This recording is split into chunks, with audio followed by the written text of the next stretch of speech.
Hello everyone, welcome to another Versus Video Deck Tech. I'm BBD, joined again by CVM. And we got a pretty sweet deck here for you guys. It's a black-white deck that takes advantage of Mutavault, Obsidat, Orzhov Guildgate, and a basic swamp. So really what we have here is we have 5 lands that we can use to cast Obsidat, 3 Obsidats. Now you have cast an Obsidat like this before. It's true. This deck only functions on camera in round 10 of the Baltimore Open.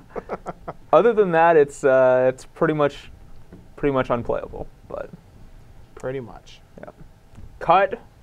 All right, and we are back with a slightly larger deck featuring Obsidat, Orzhov Guildgate, and Mutavault still, but also a bunch of other cards. So this deck is basically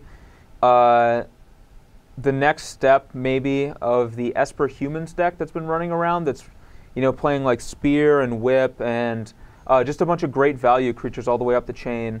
Mm-hmm. And that deck was playing like Afara and Lee of Sky Knight and Detention Sphere as some blue cards, but I ended up cutting those to just stick to a more black-white shell. Like I feel like Herald of Torment is probably just better than Lee of Sky Knight right now. Mm-hmm. And I wanted to try out Athreos. I don't think you want both like Athreos and Afara. You just have too many gods in your deck, too many do-nothings. So I decided to just cut the blue completely and stick to just straight black-white for some better mana. Basically, overall, generally a less painful mana base for the most part, and a little bit smoother curve out. So in essence, the deck is still pretty much the same shell as before, but we have a couple of new cards. I want to talk on those. One of them is Mana Confluence. Basically the new City of Brass that is in Journey to Nyx. And I'm not sure how good this card is going to be yet. Like, I feel like this card could really go either way. It could be just a huge game changer in Standard, or it could be way too painful to really make an impact. And I think it's kind of one of those cards that we're going to have to wait and see on. But I want to start out with a couple in this deck just to get a feel for it. We have stuff like Precinct Captain and Brimaz alongside of like Herald of Torment and Obsidat and Whip. So we have a lot of double white and double black cards, so I wanted to play the Mana Confluences to really see how that affects our mana base. If that makes it easier to cast all these cards enough to outweigh like the drawback of taking a damage every time you use it. And we also have cards like Bioblight in our sideboard, so there's a lot of like heavy mana commitment. So I'm hoping that Mana Confluence is good enough to shore that up. I have Underworld Coinsmith in the deck. I don't know if this guy's good or not. I feel like he actually could be quite good in certain metagames or matchups, because there are so many like incidental enchantments in Standard that you can just actually gain a ton of life off of him. Mm-hmm. In this deck we have like Herald, Eidolon, but we also have like Whip, Spear, and Athreos. He gains life off all of these, and then his ability is a way to have a little bit of reach kind of later on in the game alongside like Obsidat and Athreos. He kind of gives the deck a lot of like late game damage output, or else you get a lot of value out of him beyond that. It is important to note that his secondary ability, where you pay 2 mana, you actually have to pay the life along with the cost to activate the ability. So if you're both at 1, you actually can't use it. So as opposed to where if it made everybody lose a life, you could like make the game a draw if you needed to. But in this case, you actually can't use it unless you have the life to pay. Yeah, and that's also relevant in a situation where, like, let's say your opponent's at 1 and you're at 4 life, and you activate the ability and they lightning strike you in response. You're dead, they're not dead. Yep. So there's definitely a few situations where that's a relevant distinction to know. And then the other card we have that's new is Athreos, and this is basically the reason I'm even playing this deck in the first place is I wanted to have a shell for Athreos. And I felt like there were a number of different decks I was considering, but this is the one that kind of spoke to me most. And this is basically kind of like a mid-rangey, aggressive deck. Humans, but there's a lot of non-humans in the deck. But I feel like Athreos might be pretty good here because we have a lot of like sort of aggressive guys with Spear of Heliod, but we also have like a lot of lasting power. And I think that Athreos' ability, both as a god and his ability in general, are very good with Obsidat.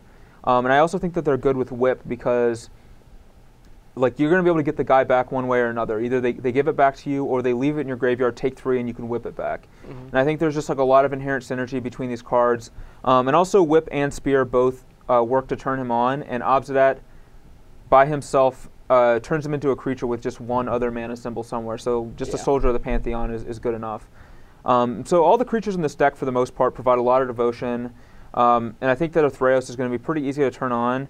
And hopefully between like Spear and some of the aggressive creatures, we're able to get in for enough damage to make his ability actually like a real threat against a variety of decks. So I'm kind of excited to try this deck out and see if it's actually good or not. But in the meantime, let's go ahead and take a look at the sideboard. All right, and we are back with the sideboard. We have 4 Thoughtseizes and 4 Sin Collectors because Sphinx's Revelation is a Magic card. Yeah, Sphinx's Revelation can still be on top of your opponent's library. Yeah, it could very well still be on top of your opponent's deck. But if it isn't, it can get out of here.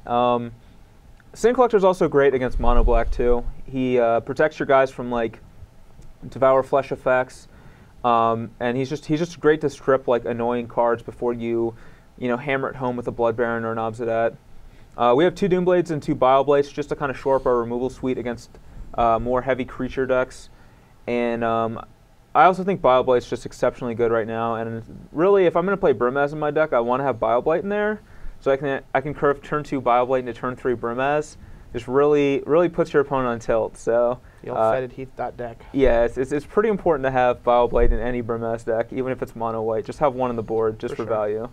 And then 3 Blood Barons, which is just for the mono black decks. But it's also fine against like Burn, mono red, or any of the like Brave the Element style decks, or heavy white based aggro, of which there are a variety of those kinds of decks. So Blood Baron's a card that I don't like in a lot of metagames because he's kind of a metagame card. But he's the kind of card that I would definitely want to bring to an event with a new set is released, because people are going to want to be playing like, basically this deck, and Blood Baron's very good against this deck. And there's going to be a lot of people who want to play cards like Athreos and things like that. And I think having Blood Barons around is going to be probably wise. So, speaking of Athreos, I actually really like Sin Collector's interaction with him. Like with the exception of like Mono Red, where Sin Collector is good and Athreos isn't. But against like any of the Revelation decks, Mono Black, like having Sin Collector and Athreos in play at the same time seems like a pretty good spot to be. Yeah, I agree. Like, yeah, you can strip a problematic card from their hand, and then if they kill the Sin Collector, they're either taking 3 or you're going to Sin Collector them again. Yep. And if they take 3, then you can just whip them back and still get value. So. Plus, it also adds 2 devotion to Athreos. So it does, yeah. Yeah, much like all the creatures in the main deck, it adds multiple devotion. So does Blood Baron as well, which is pretty key. I've played both Sin Collector and Blood Baron in Heliod shells before, and they did not do a whole lot to turning on Heliod, but they will definitely do a lot to turning Athreos into a creature. I think Athreos is much more attractive to them than Heliod is. Yeah, I agree. We're going to get it. So, yeah, I hope this deck performs well. I think it's pretty cool. And I guess we'll find out in the video when I easily defeat Sevium.